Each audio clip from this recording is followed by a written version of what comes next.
자, 이제 전기기사, 전기산업기사를 위한 전기기기 강의로 들어가도록 하겠습니다. 자, 첫 번째, 직류기부터 살펴보도록 하겠습니다.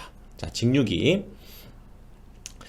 자, 직류 발전기와 이제 직류 전동기가 있죠. 그래서 직류 발전기는 전기를 만들어내는 거죠. 전기를 만들어내는데 기계적인 어떤 에너지를 전기적인 에너지로 바꿔주는 기계를 우리가 직류 발전기다 이렇게 얘기하고요. 뭐 기계적인 에너지 뭡니까? 수력, 풍력, 그렇죠? 또 원자력을 이용한 또 뭐 증기의 힘 이런 것들을 이용해서 터빈을 돌리는 거죠. 수차를 돌리고 그렇게 해서 전기를 만들어내는 것이 발전기고요. 그 다음에 전동기는 전기적인 에너지, 즉 우리가 콘센트에다 플러그를 꽂아가지고 거기에서 기계적인 에너지, 그렇죠? 를 만들어내는 운동 에너지를 만들어내는 것을 전동기다. 우리가 보통 모터다 이렇게 얘기하죠. 직류 전동기에 대해서 한번 알아보는데요. 이 직류기 자체가 어떤 출제되는 문제의 수는 많지는 않아요. 하지만 앞으로 우리가 뭐 동기기니 뭐 유도기니 또 이런 것들을 공부하기 위한 기본적인 용어가 여기에 싹 들어있기 때문에 아주 중요하다 이렇게 여러분들 보셔야 되고요. 이 전기기기는 사실상 용어와의 싸움이다 이렇게 여러분들 보셔야 돼요. 용어가 잘 갖춰져 있는 분들은, 그러니까 여기에서 특히 직류기에서 용어들이 굉장히 많이 등장하게 되는데 그래서 아주 중요하게 여러분들이 다루셔야 되고요. 이 부분이 탄탄하신 분들은 뒤에 가면 아주 편안하게 할 수 있는데 여기가 잘 안 돼 있는 분들은 뒤에 아무리 많은 시간을 투자해도 뭔가 개념이 잘 안 잡힌다 이렇게 얘기를 하세요. 자, 천천히 한번 살펴봅시다. 먼저 발전기는 지금 이거죠. 이거 여기에서 우리 이 전기자 이렇게 권선을 감아 놓은 이런 쇠붙이 안에 또는 뭐 이렇게 밖에 아무튼 이렇게 생긴 자석을 우리가 돌려주게 되면 그렇죠. 여기에서 이런 기전력이 발생하고 바로 이렇게 부하라고 하죠. 전기를 소비해서 일을 하는 부분, 뭐 전구면 전구, 그렇죠? 모터면 모터 이런 것들에게 우리가 전력을 공급하고요. 또 여기에서 전력이 공급된 우리가 일반적으로는 여기에서 플러그를 꽂아서 전력을 공급받아주면 여기에서 이렇게 역으로 얘가 회전을 하면서 만들어지는 것이 사실상 발전기와 전동기의 원리예요. 그런데 구조가 사실은 똑같다는 거지. 이렇게 생긴 것을 얘를 돌리면 여기에서는 전기가 만들어지고 만들어진 전기를 이용해서 이렇게 꽂아주면 여기에서는 얘가 전동기가 되는 구조가 동일한 구조를 갖고 있다라고 하는 걸 알 수 있다는 거죠. 이거지. 그러니까 여기에다가 예를 들어서 풍력 발전 생각해 봅시다. 얘를 돌려가지고 이렇게 자석을 돌리게 되면 여기에서 바로 기전력이 만들어진다는 거죠. 그래서 이 만들어진 기전력을 가져다가 여기다 연결해 주면 이쪽으로 이제 그러면 또 전기가 이렇게 공급이 돼서 예를 들어 선풍기 같은 게 있다.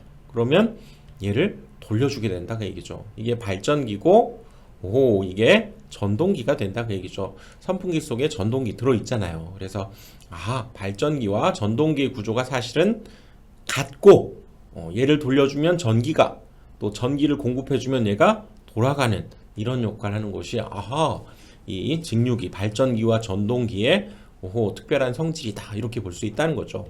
자, 그렇죠? 그러니까 사실상 이 선풍기 속에 역시 이런 자석이 돌아간다 이렇게 봐야 된다는 거죠. 자, 그래서 이제 본격적으로 들어가기 전에 우리가 앞에서 회로 이론이나 또 자기학에서 살펴봤지만요. 또 여기에서도 새롭게 한번 정리를 해보겠습니다. 자, 이렇게 종이가 이렇게 있을 때요. 종이를 이렇게 뚫고 우리가 전선을 달아가지고 전선의 이런 방향으로 전류를 흘렀을 때, 그렇죠?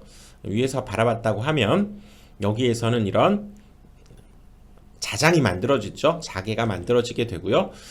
그것을 우리가 여러 가지 방법에 의해서 표현하기 위해서 전류의 방향, 자장의 방향 이런 것들을 나타내주기 위해서 이렇게 밑에서부터 위로 솟아나오는 그런 것을 우리가 앞으로 어떻게 표현해 줄 거냐면 이 나사를 이렇게 위에서 바라봤을 때 여기가 이렇게 뾰족한 점으로 되어 있죠. 그래서 이걸 나타내서 우리가 점, 뭐 도트 또는 다트 이렇게 얘를 나타내 주겠다는 거죠. 그러면 굳이 이런 화살표를 설치해 주지 않아도 바로 아래서부터 얘가 전류가 얘를 뚫고 올라온다라고 우리가 앞으로 받아들이고 표현해 주자 그 얘기예요.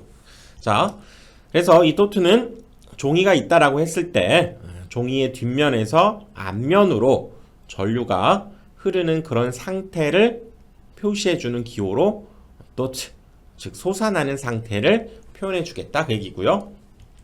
자, 이번에는 이렇게 전류가 그러면 이 종이를 뚫고 여기를 뚫고 이렇게 갈 수도 있겠죠. 종이를 뚫고 이렇게 전류가 흘러 내려갈 수도 있겠지. 이걸 표현해 주는 방법은 역시 이 나사를 한번 뒤집어 보자고요. 나사를 한번 뒤집어 보면 이렇게 우리가 십자나사 이렇게 생겼죠. 그래서 이 모양을 따서 이렇게 생기면 어떻게 나사가 저 안쪽으로 들어가게 되는 거죠. 그래서 여기에서도 이 나사 모양의 이 십자 모양 크로스라고 표현하고, 그렇죠. 이렇게 표현해 주면 전류가 이 위에서 이 종이 속으로, 그래서 아래로 이렇게 들어가는 모양으로 나타내 주겠다 그 얘기지. 그래서 크로스 그러면 종이 앞면에서 뒷면으로 전류가 흘러 들어가는 상태를 표시해 준 것을 이렇게 크로스로 표현하고 안으로 들어간다 이렇게 나타내 주겠다는 거죠. 그래서 이제 앙페르의 오른나사 법칙을 다시 한번 정리를 해보면요.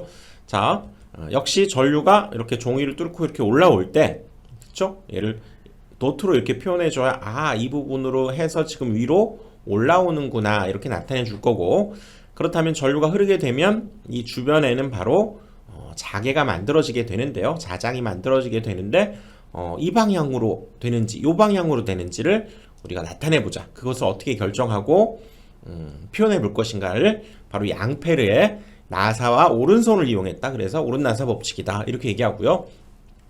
우리가 이렇게 생긴 나사를 여러분들 뭐 드라이버로 이렇게 돌려버리면 나사가 위로 이 방향으로 이렇게 올라가죠. 즉 나사가 이렇게 어떤 벽이나 이런 데에 박히는 형태로 들어가는 모양이 만들어지기 때문에, 그렇죠?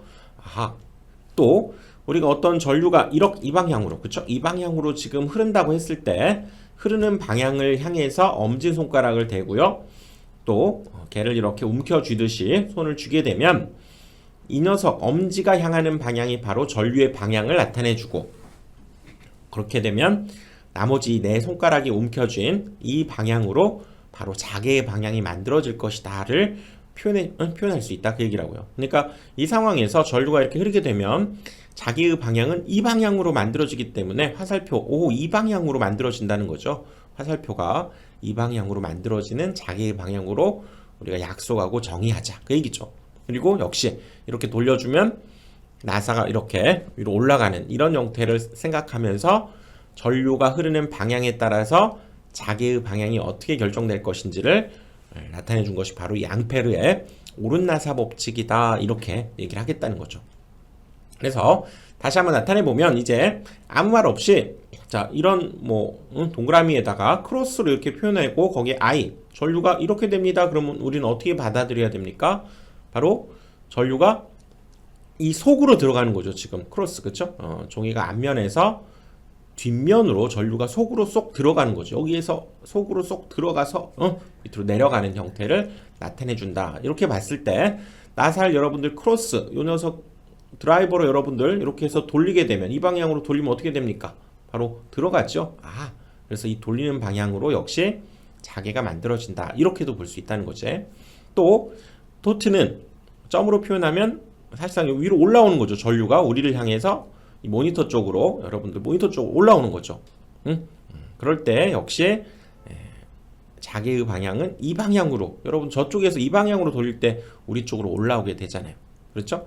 이렇게 종이의 뒷면에서 앞면으로 전류가 흐르는 상태를 나타내는 것을 이렇게 도트 이렇게 표시하자는 거죠. 지금 여기에 어떤, 그렇죠? 금속을 두고 거기에다가 이렇게 전선을 감아서 전류를 이 방향으로 흘려 주었네요. 이때에도 바로 전류의 흐름에 따라서 오른나사 법칙에 의해서 자기의 방향을 알 수 있게 되는데, 자, 이 방향으로 전류를 흘렸을 때 어떻게 할 거냐면요. 자, 전류가 흐르는, 그쵸? 이 방향들 있죠? 안쪽, 이렇게. 이 안쪽에서 저쪽 바깥쪽으로 이렇게 전류가 흐를 때 바로 그 방향으로 이 오른손을 이용해서 이 부분, 그쵸? 이 금속 부분을 움켜쥐자 그 얘기라고요. 손가락이 역시 그 방향을 향하도록 움켜주게 되면 오른손으로 얘를 이렇게 움켜주면 엄지손가락은 이 방향으로 만들어지게 되죠. 그래서 이 방향이 바로 자개의 방향이다 라고 얘기할 수 있게 되고, 우리가 자개의 방향은 뭡니까? N극에서 나와서 S극을 통해서 들어가기 때문에 오호, 이 방향에서 자개가 만들어진다 라는 것은 이쪽을 우리가 N극, S극이다 이렇게 나타내 줄 수 있다 그 얘기죠. 아하, 이게 오른손을 이용해서 전류의 흐름에 따른 자개의 방향 N극, S극을 구별할 수 있게 된다 그 얘기죠. 자, 이 상황을 봅시다. 전류가 지금 이렇게 흐르고 있어요. 이렇게 여기로 들어가서 이렇게 흐르면 전류가 바깥쪽에서 안쪽으로, 저 바깥쪽에서 안쪽으로 이렇게 전류가 흐르기 때문에 역시 오른손을 써야 됩니다. 오른손으로 얘를 한번 이 흐르는 방향, 그쵸? 바깥쪽에서 안쪽으로 이렇게 흐르는 방향으로 이렇게 나머지 네 손가락을 움켜쥐게 되면, 자, 엄지손가락의 방향은 여기죠. 그래서 이 방향으로 오, 자개가 만들어지고, 자개의 방향은 이거고, 또 이 방향으로 우리가 자개가 나오게 된다 그러면 그 부분을 N극, 맞은편을 S극 이렇게 방향을 또 알아볼 수 있는 것이 앙페르의 오른날사 법칙이다 이렇게 얘기한다는 거죠. 자, 그래서 자, 이제 전자력의 개념으로 한번 가보면요, 여기에서 전자력은 전기와 자기가 갖는 힘이다 이렇게 얘기를 해요. 그래서 어떤 상황을 한번 우리가 만들어 보냐면요, 지금 N극과 S극을 가진 이렇게 자석을 두 개를 놨어요. 물론 저쪽에는 당연히 저쪽에는 지금 S극이 있는 거예요. 지금 여기 잘라낸 부분만 얘기한 거고, 이쪽은 당연히 이쪽에도 N극이 있는 거죠. 그럴 때 지금 이 자기장 안에다가 어떤 이런 금속 도체를 놓고 전류를 한번 여기에 흘려줘 봤어요. 지금 요거, 그쵸? 요것은 바로 자속의 방향, 자개의 방향을 나타낸 화살표고요. N극에서 S극으로 가니까 이런 자기장 안에다가 도체를 놓고 여기다 그냥 전류를 한번 흘려줘 봤더니 무슨 일이 일어납니까? 얘가 오, 이렇게 스스로 붕 뜬다는 거죠. 올라가 버려요. 올라간다는 건 뭡니까? 얘가 힘을 받는다는 얘기죠.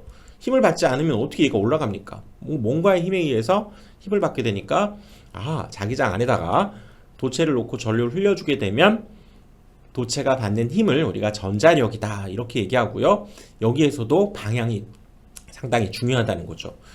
우리가 발전기라든가 전동기, 방향에 의해서 전류의 방향, 또 전류의 방향에 의해서 전동기가, 모터가 어느 방향으로 회전하는지를 우리가 알 수 있기 때문에 이 방향이 굉장히 중요하고, 바로 여기에서는 역시 지금 이 힘과 자속 전류의 방향을 나타낸 것을 이렇게 지금 왼손을 썼죠. 이것은, 그렇죠?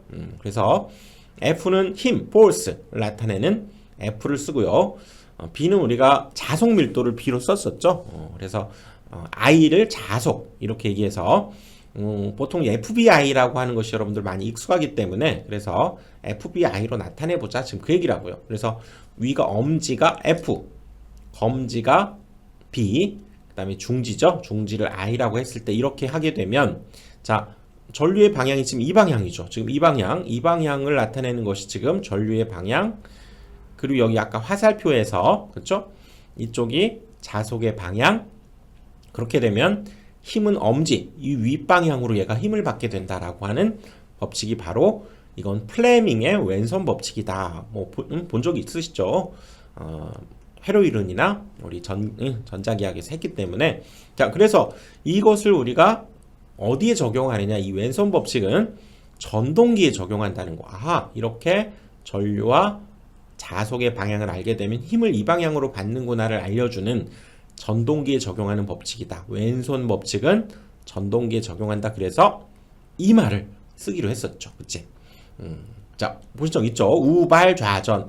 오른손은 발전기, 왼손은 전동기. 그래서 프레밍의 왼손 법칙은 전동기에 적용하는 법칙이다. 그리고 오른손은 발전기에 적용하는 법칙이다. 이걸 좀 기억하자는 거죠. 마찬가지로 어떤 도체를 두고 이번에는 힘을 가했어요. 여기다가 이 도체를 이렇게 움직여 봤어. 자속 안에서 이렇게 움직여 봤을 때가 여기에 어떤 일이 일어나요? 바로 전류가 발생하더라는 거죠. 오호, 이게 바로 전자유도라고 그랬죠. 전자유도.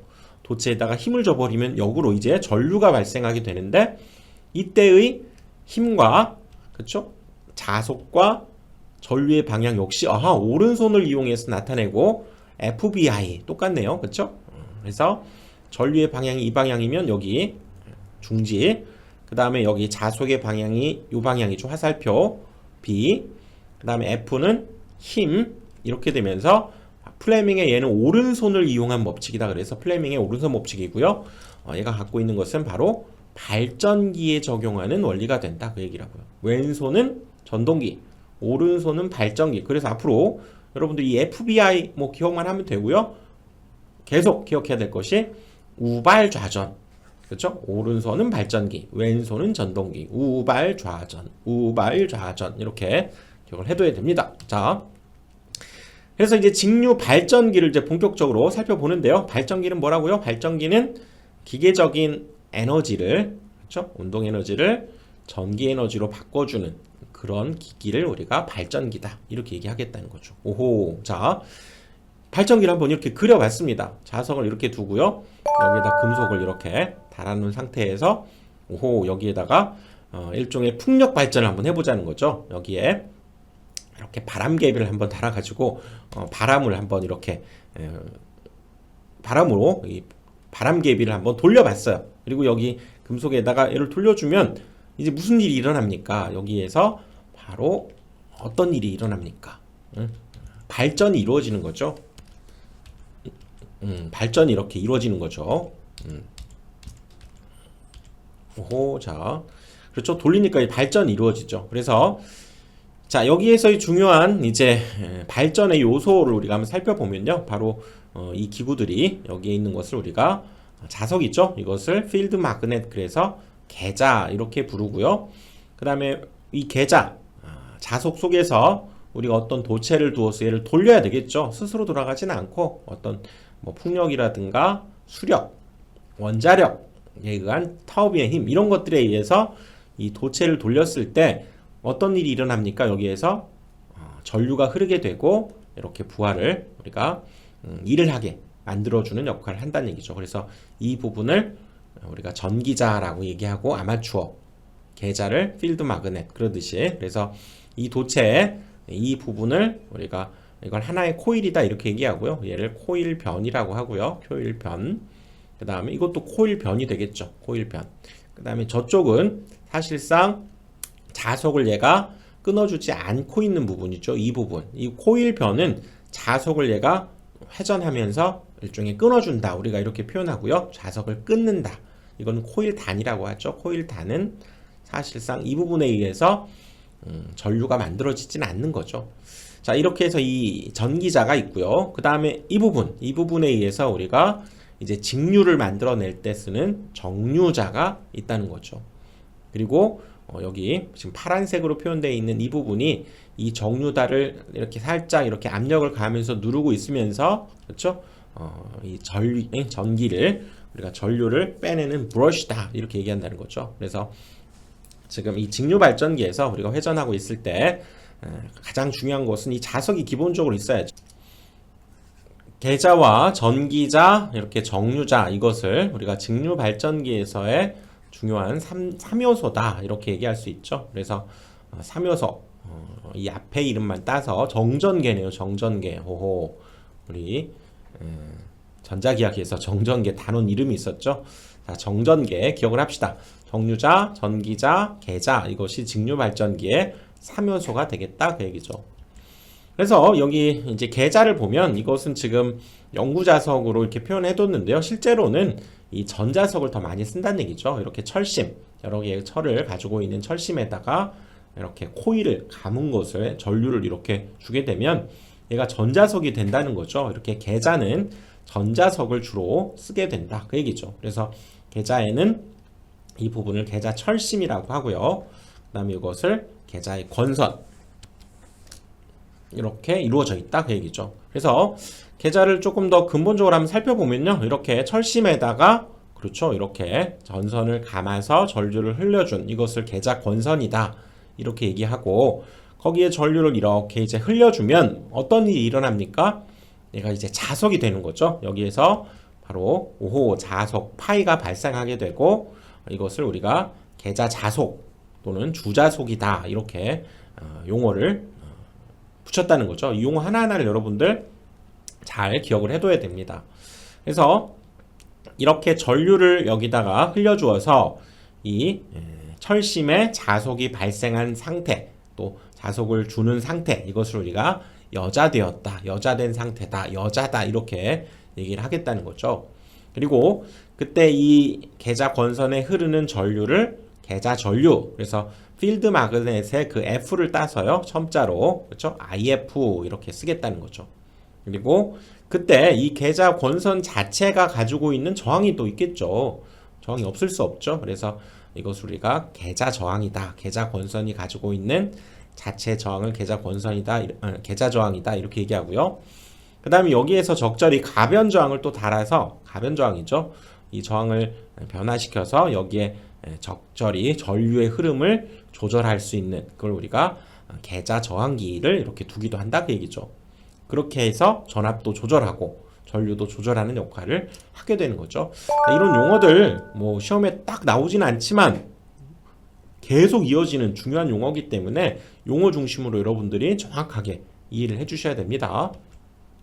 자, 그래서 다시 한번 돌아가 보면요, 이 계자에는 이제 전자석으로 만들어지게 되고 계자 철심을 이제 권선으로 감은 것이다, 지금 그 얘기죠. 거기에 자 이렇게 생긴 것이 바로 이제 전기자입니다. 전기자. 그리고 또 정류자를 이제 알아봐야 되는데, 여기에서는 이것이 이제 전기자가 되고요, 이 부분에 해당되는 거죠. 전기자 도체. 그래서 이 부분 역시 얘도 뭔가 이렇게 철심으로 이루어져 있네요. 그렇죠? 철심에 이루어져 있고요. 이 부분이 바로 이제 정류자가 돼요. 정류자. 이렇게 이것을 교류가 발생된 것을 이제 직류로 바꿔주는 이 부분이 바로 이제 여기 정류다 이렇게 얘기하고요. 그 다음에 여기에 적당히 얘가 지금 이렇게 압력을 받으면서 이 정류자에 얘가 닿아 있는 거죠. 이 부분을 우리가 브러쉬다 이렇게 얘기하고요. 브러쉬. 거기를 통해서 전류가 밖으로, 정류된 전류, 즉 직류가 밖으로 나오게 된다 그 얘기죠. 자, 그래서 역시 이 전기자는 이렇게 철심과 그 다음에 정류자 이렇게 이루어져 있고요. 또 이거 브러쉬다 그랬는데, 이 전기자 철심 역시 어떤 재료를 쓰냐면 규소가 사실 좀 적게 들어가 있죠. 적게 들어가 있는 저규소 강판을 쓰게 되는데, 규소 함유량이 1에서 1.4%. 그러니까 사실상 철의 함유량이 거의 뭐 99%다 이렇게 봐야 되겠네요. 98.6% 이렇게 철의 함유량은 뭐 이 정도 되고요. 규소를 이 정도를 쓴다는 얘기죠. 저규소 강판을 쓰게 되고, 그 다음에 이 전기자에도 역시 권선을 하게 되는데요. 즉 선을 감아두는 거죠. 그래서 소전류를 흐르게 하는 그런 전기자일 때는 둥근 구리선을 쓰겠다는 거죠. 구리가 이렇게 둥근 구리선을 쓰고요. 그 다음에 대전류일 때는 각져 있는, 그렇죠? 각져 있는 이런 구리선을 가지고 선으로 감아주겠다 그 얘기지. 그리고 이 브러쉬는 이 정류자에 적당한 압력으로 얘가 이렇게, 즉 스프링이 달려 있어서 얘가 지금 약간 밀려 있으면서 닿아 있는 거죠. 접촉 압력이라는 게 존재하는데, 얘는 센티미터당 0.15에서 0.25kg per 제곱센티미터죠. 이런 압력으로 이 정류자의 브러쉬가 접촉되어 있는 거죠. 얘가 돌아가더라도 지금 전류는 꺼내야 되니까 접촉이 되어 있어야 된다 그 얘기죠. 그리고 탄소질의 브러쉬는 접촉 저항이 높은 점이 특징이 되고요. 거기에서는 저전류 또 저속기에서 이런 탄소질 브러쉬를 또 쓰게 된다 그 얘기죠. 또 흑연질 브러쉬는 이제 접촉 저항이 비교적 낮은 브러쉬로, 얘는 대전류 고속기에서는 흑연질의 브러쉬를 쓰게 되는구나. 저전류 저속기에서는 탄소질의 브러쉬를 쓰게 된다라고 하는 것도 기억을 해 두셔야 됩니다. 자, 그래서 이렇게 생긴 이제 얘가 계자죠. 계자 철심 속에 이 전기자를 이제 집어넣는 거죠. 이렇게 집어넣어서, 그렇죠? 얘가 회전하게 되면 이제 전류를 만들어내는 거죠. 발전이 이루어지는데, 여기 정류자를 통해서 이 밖으로 이렇게 전류를 빼내는 거죠. 그래서 이 계자 역시 필드 마그넷, 계자 철심과 계자 철심 이렇게 여러 개로 돼 있죠. 그리고 역시 얘를 전선을 감아 놓은 계자 권선으로 구성이 돼 있고, 전기자 역시 전기자 철심과 또 얘도 역시 전선을 감아놓은 전기자 권선으로 구성이 되어 있고요. 그런데 여기에서는 규소 강판을 쓴다고 그랬죠. 저규소 강판을 쓰는데 이 저규소 강판을 쓰는 이유가 있다는 거죠. 저규소 강판은 히스테리시스 손실을 얘가 감소시켜 준다 그 얘기죠. 이건 우리가 전자계에서도 살펴봤는데요.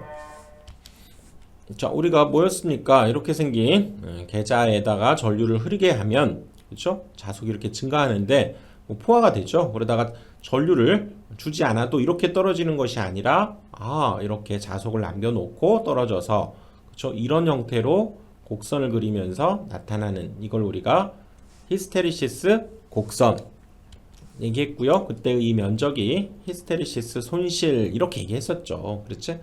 이게 바로 열로 발산이 되면서 손실이 발생하는 부분이었는데 그걸 감수하기 위해서 바로 규소 강판을 쓰게 되고요. 그 다음에 성층을 한다는 거죠. 성층은 하나의 이 금속 덩어리를 쓰는 것이 아니라 여기 보시는 바와 같이 이렇게 얇게 잘라진 성층, 슬라이스한 얇게 자른 그런 도체를 가지고 여러 장을 쌓아가지고 쓴다 그 얘기죠. 그때는 와류손을 감소시킨다 그 얘기라. 와류손은 맴돌이 전류손이죠. 맴돌이 전류선. 와류손은 맴돌이 전류, 와류를 그래서 맴돌이 전류손이다 이렇게 얘기해요. 그래서 이 부분 시험에 뭐 상당히 잘 나오기 때문에 자 옛날에 제가 어떤 얘기 한번 있었냐면 이거하고 연관지어서 얘기를 한번 하자면요. 제가 대학생 때 소개팅을 한번 했던 적이 있어요. 소개팅 이름도 안 잊어버리는데 규희라는 학생이 있었어요. 너무나 예쁘게 생겨가지고 제가 야 소개팅 좀 시켜줘 친구한테 막 졸라가지고 하게 됐는데 청와대에서 만나자는 거예요. 제가 대학생 때 1학년 때는 휴대폰도 없고 그 당시 삐삐도 없었어요. 그래서 뭐 그런가 보다 하고 청와대 앞에서 만나기로 해서 청와대로 갔는데 아무리 시간이 흘러도 규희가 나타나질 않는 거예요. 그래서 어떻게 연락을 합니까? 삐삐도 없고 휴대폰도 없는데. 그래서 허탕을 치고 돌아왔던 적이 있는데 나중에 알고 보니까 학교 앞에 성화대라고 하는 짜장면집이 있었는데 거기서 보자는 걸 제가 청와대로 잘못 듣고 청와대로 갔던 거예요.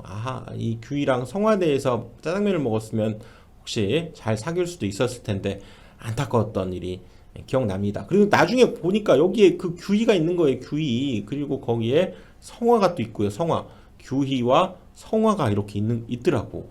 그래서 절대로 안 잊어버리죠. 규소광파는 히스테리, 규희, 성층은 와류선, 성화, 그래서 규희, 성화 절대로 안 잊어버립니다. 규소는 히스테리시스, 규희하고 좀 비슷한가요? 규희, 성화 이렇게 기억하면 절대로 이거 틀릴 수 없다 그 얘기라고요. 알겠죠? 그리고 이 히스테리시스선과 와류선을 합해서 또 뭐라고 우리가 부릅니까? 히스테리시스선과 와류손을 합해서 철손이다. 철에서 만들어지는 손실이다. 그랬었죠. 철손, 규희성화. 자, 기억을 해봅시다. 그래서 이 맴돌이 전류는 뭐냐면 이렇게 덩어리로 생긴 큰 금속에다가 우리가 어떤 자석을 이렇게 가하잖아요. 얘가 두꺼우면 두꺼울수록 여기에서 이 맴돌이 전류가 생기면서 손실이 발생한다는 거죠. 맴돌이 전류가 발생해버리면서 자체적으로 열이 발생해버려요.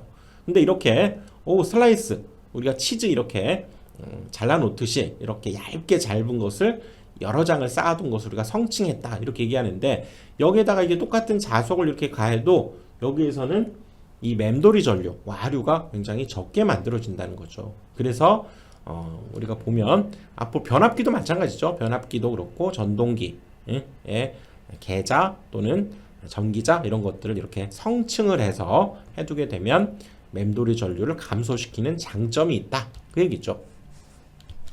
그래서 결론적으로는 이제 이렇게도 문제가 나와요. 규소 강판을 성층했다 이렇게 한꺼번에 주어지기도 한다는 거죠. 규소는 히스테리시스손을 감소시키고 성층은 와류손을 감소시키는데 이건 뭐야? 동시에 했다는 거죠. 규소 강판을 성층했다. 뭡니까? 바로 철손을 감소시켰다. 히스테리시스손과 와류손을 감소시켰다. 이렇게 받아들이자는 거죠. 자, 직육의 이제 첫 번째 시간이었는데요. 정리를 한번 해보면 이렇게 생긴 계자 속에 전기자를 이렇게 두고 얘를 회전시키는 거죠. 즉, 이 전기자의 코일 변이 이 자속을 이렇게 끊어주게 되면 거기에서 전기가 발생하게 되는데 우발 좌전 그랬죠? 우발 좌전. 오른손은 발전기, 왼손은 전동기를 우리가 해석해주는 그런 역할을 하는 플레밍의 오른손 법칙, 왼손 법칙 기억을 해둬야 되고요. FBI. 그리고 얘를 회전시켜서 만들어지는 이 교류를 이 정류자를 거쳐서 부하를 이렇게 움직이게 하는, 부하를 돌리는 그런 것을 발전기라고 했을 때 3요소는 정전계라고 그랬죠. 정류자, 전기자, 계자. 그래서 계자는 전자석을 쓰게 되는데 철심과 권선으로 이루어져 있고, 그 다음에 전기자 역시 철심과 권선으로 이루어져 있는데, 이 전기자에 우리가 철심을 규소 강판을 쓰는, 저규소 강판을 쓴다고 그랬죠. 1에서 1.4%. 그러면 얘는 히스테르시스톤을 감소시키고요. 성층을 했다. 슬라이스, 치즈 생각하면 되죠. 얇게 잘라놓은 치즈 생각하면 되죠. 그래서 얘는 와류손을 감소시킨다. 그래서 규희성화, 규희랑 성화대에서 짱면을 먹었어야 되는데 규희성화 안타까웠습니다. 자, 그래서 얘는 규소 강판을 성층한다. 이렇게 한꺼번에 주어진다면 히스테리시스손과 와류손을 동시에, 즉 철선을 감소시킨다. 이렇게 기억을 하자는 거죠. 자, 이렇게 해서 첫 번째 강의 전기기기의 직류기, 자 중요합니다. 이런 용어들 하나하나 정확하게 기억을 해두시면 갈수록 쉬워집니다. 자, 이번 강의는 여기까지 하고요. 자, 다음 강의에서 또 뵙겠습니다.